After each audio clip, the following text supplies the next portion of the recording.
Hello and welcome to Whisky Resource. My name is Mark. This is review number 76 and I'm going to be doing another Speyside from the Diageo stable of whiskies. It is the Cardhu 12-year-old. This is a miniature that I picked up as part of a 3-bottle tasting pack, which included the Singleton Dufftown 12-year-old and Talisker Sky. There's 3 samples there. So this is the first one from that pack. So, Cardhu 12-year-old. It is a bourbon matured single malt whiskey from Speyside. It is chill filtered and it has added colour, like most of Diageo's offerings at 40% ABV. It has an average retail price of $38.95, so it's a little bit more expensive than the Cragganmore 12 that I reviewed on Sunday. It gets a value score of 83.75. So if you've been watching my channel a while, you'll know that chill filtered, colour adjusted, 40% ABV, age statement whiskey typically sits around the mid 83s to low 84s for the price. So on the nose, this bourbon matured whiskey, it's quite honeyed with caramel and vanilla, so your typical bourbonish smells. A little bit of fruit coming off there, maybe a touch of heather. It's a bit rich. It is sweet. I preferred the nose of the Cragganmore compared to this one. Touch of apple. Very subtle pear drops maybe. Now they say that this has some smoke and some peat lingering through it, just a very light, but I'm not getting any smoke.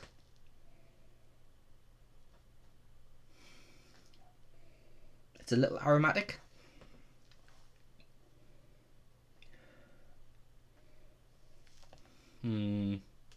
No, not getting any smoke at all on that, which is like the Cragganmore, but on the palate.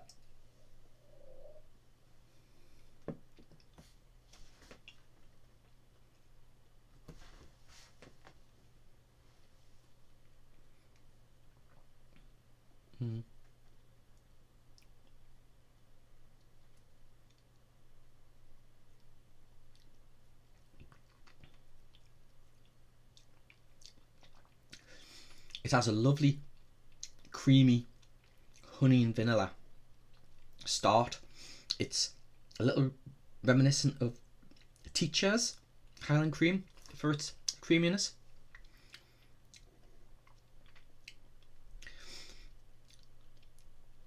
It's a little oaky, a bit bitter, drying. The fruits do appear there, just for a moment.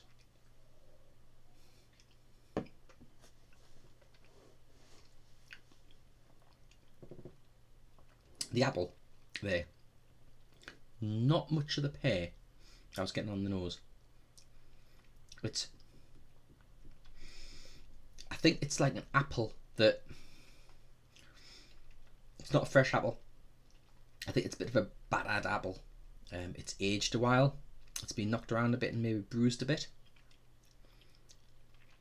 It's lost a bit of its juiciness. It's on the turn. There's a little bit of spice going on there. I would say it's like an uncooked apple strudel, really.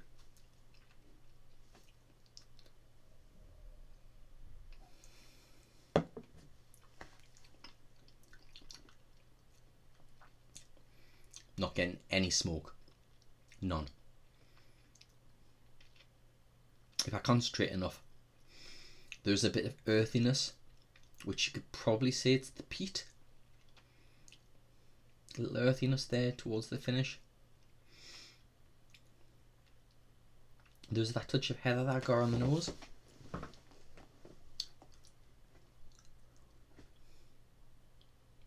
But it's drying.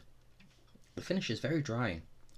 It makes you want to have a bit more water to drink.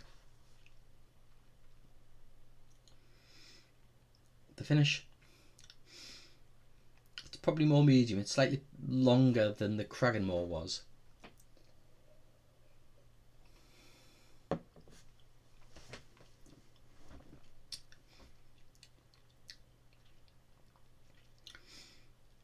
If I was to liken this to any other 12-year-old whiskey, I would say it's a more inferior version of Glenfiddich 12. That is, it's like it's a batch of Glenlivet 12 that doesn't quite hit their standards of the levels of the apple and pears that you know you do get on the Glenfiddich. And this is more drying. I keep saying it's drying, but it's drying. For me, the standout of this particular dram is that creamy flavour, mouthfeel, texture, call it what you want.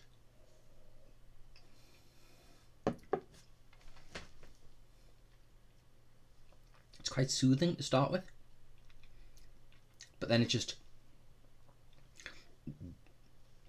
vaporizes into a bitter, dry, slightly spicy, weak, raw apple strudel that just needs to be cooked. So for an 83.75 value score, Cardhu 12, I'm going to score the same as the Cragganmore. I'm going to say it's an 84. Would I buy a bottle? Well, it was recently on Masters of Malt on their summer sale for £30.95. Or rather, at the time of doing the review, it was.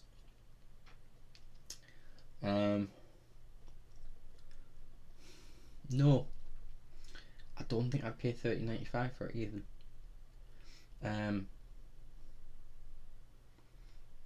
We'll see what the gold is like, because I've got a sample of the Cardhu. Is it the gold? Yeah, Cardhu Gold Reserve. I've got a sample of this to try, so it'll be interesting to see how that compares as a non-aged statement whiskey to the 12-year-old. But yeah, I think it's an 84. It's on par with the Cragganmore I had. Again, it's a beginner whiskey. It's when it all comes back to things. When you look at beginner 12-year-old whiskies like this, you can quote the same whiskies that are gateways to Scotch, which are Glenfiddich 12, Glenlivet 12-year-old, Aberlour 10. Just can't get, well, you keep picking up some places still, and Aberlour 12 maybe, Glenfarclas 10, Glenfarclas 12. They're all, you know, decent 10 and 12-year-old whiskies that are gateways. Unfortunately, unless you're going into the smoky peated end of things, the Diageo bottlings that I've had so far, whilst there are still pleasant, enjoyable whiskies, they don't hold my interest long enough to want to pick more bottles off the shelf to drink. They're good for tasting events. If you've got friends around, you want to share a few more delicate whiskies, and I wouldn't say this is a delicate whiskey. It's kind of a step up from a delicate level whiskey. Maybe something like a Glencadam 10 is a more delicate whiskey than this. It doesn't compare, really. That's pretty much all I've got to say about it. Watch it out for a cheaper option. Laters.